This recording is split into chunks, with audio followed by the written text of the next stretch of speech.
Imagine this a sunny morning in Rockefeller Plaza, cameras rolling for the Today Show, millions of Americans sipping their coffee and expecting a fluffy chat about fall foliage and pumpkin spice weather. Instead, they get front row seats to a political cage match between Donald J. Trump and America's favorite weatherman, Al Roker. What was billed as a lighthearted segment on seasonal changes detonated into one of the most explosive confrontations in morning television history. Trump didn't just disagree. He stormed off set, leaving Roker standing alone under the studio lights, the green screen still flashing hurricane graphics behind him. If you think you've seen Trump fired up before, you haven't seen this, hit that subscribe button. Right now, smash the bell and drop a comment telling me, did Al Roker cross the line, or did he finally say what needed to be said? Because by the time this script ends, your jaw is going to be on the floor. The setup was innocent enough. Producers wanted a viral, friendly moment. Trump fresh off the campaign trail, riffing on his favorite kind of weather, while Roker pointed at a map. They even prepped joke lines about Trump loving tremendous sunshine and huge snowstorms. The former president arrived, in high spirits, waving to fans pressed against the glass, slapping backs with crew members, and trading quips with Savannah Guthrie. When he stepped onto the weather set, the two men exchanged that practice TV warmth, handshakes, smiles, the works. Roker kicked things off with a softball, Mr. President. We're having an unusually warm fall. What's your take? Trump leaned into the camera like it was a rally podium. Al, it's been beautiful. People stop me on the street. Tremendous people, they say, Sir, have you felt this weather? It's fantastic. And I tell them I notice these things. A lot of people don't, but I do. The studio chuckled. Easy, safe. Then Roker, ever the pro, pivoted gently. Meteorologists say this warmth fits a larger pattern. Climate change thoughts. The temperature in the room shifted faster than a cold front. Trump's grin tightened.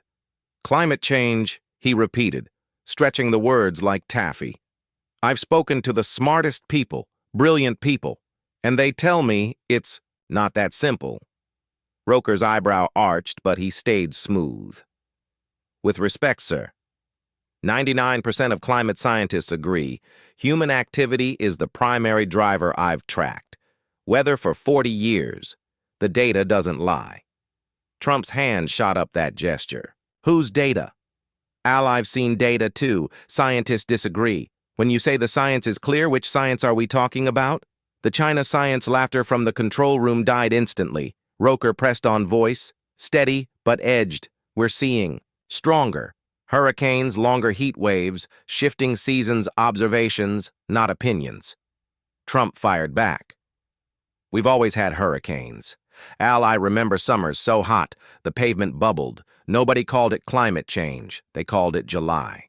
The crew exchanged glances. This wasn't in the rundown. Roker leaned in.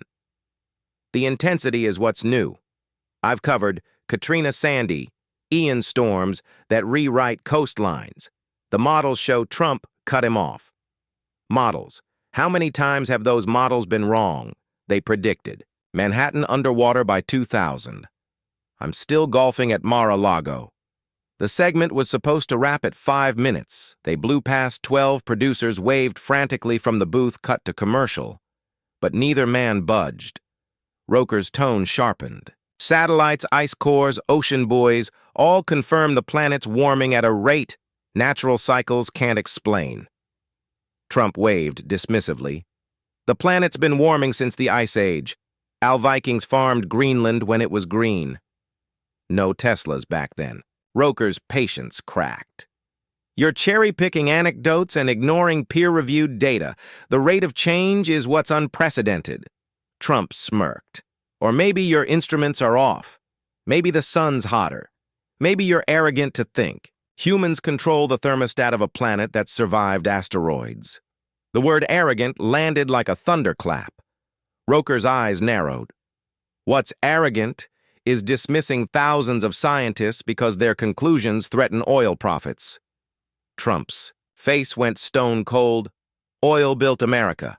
Al jobs, energy independence, paychecks for millions. You want to shut it down over predictions. Roker's voice rose. Those predictions are playing out now. Wildfires torching entire towns. Floods swallowing suburbs. Coral reefs bleaching to bone. This isn't theory, it's today. Trump leaned forward, matching intensity. Bad weather's always happened. Show me a wildfire today. I'll show you one from 1910 that burned hotter. You're scaring people for ratings. The studio fell silent, except for the hum of lights. Roker took a breath, choosing his next words like a surgeon. I've stood in the wreckage of communities erased by storms that didn't exist in the record books 20 years ago, when someone with your platform spreads doubt that delays action. That's not skepticism. That's willful. Ignorance. Trump froze. The crew gasped audibly. Did you just call me ignorant? He asked, voice low. Roker didn't flinch. I called the position willfully ignorant. You have access to every study, every briefing, and you reject it for politics. Trump stood abruptly, chair-scraping. I came here for a friendly chat, not a lecture from a weatherman calling me stupid on national TV. Our Roker rose too. The two men squared, off across the weather map. This isn't personal, sir. It's about facts. If facts offend you, Trump cut in, finger jabbing. Your facts are bought and paid for by solar tycoons and windmill billionaires. Follow the money. Al Roker's face flushed. Follow the thermometers. Arctic ice gone in summer sea levels, swallowing Miami streets. You call that an agenda? Trump's laugh was bitter. The planet survived worse without a single Prius. You're selling fear. So people buy your green crusade. Roker's hands spread wide. The agenda is breathable air for our grandkids. What's yours?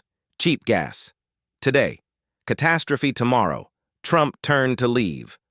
Roker's voice cracked like thunder. Walking away when the data gets tough. That's not leadership.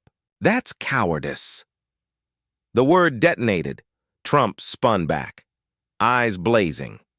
Cowardice is parroting consensus without questioning it. Cowardice is ambushing a guest on your home turf because you need a viral clip. You want a real debate. Bring me to a neutral stage. But this, he gestured at the set. This was a setup. Roker's chin lifted. I asked questions. You called facts an ambush. Trump shook his head, almost pitying. You used to report weather, Al. Now you're an activist in a tie. Enjoy your sermon, preach. It without me. He strode off set Secret Service, flanking him like a presidential exit in miniature. The cameras caught Roker standing alone, chest heaving the forecast map behind him, flashing red for extreme risk. Producers cut to a stunned Savannah. Guthrie fumbling for a commercial break. Social media exploded. Druster Trump walks off, trended within minutes.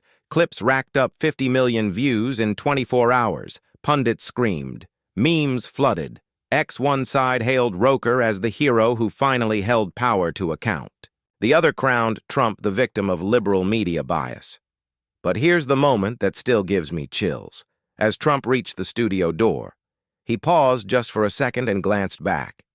No cameras caught his expression, but a sound tech swears. He muttered, "He's not wrong about the storms." Then he was gone.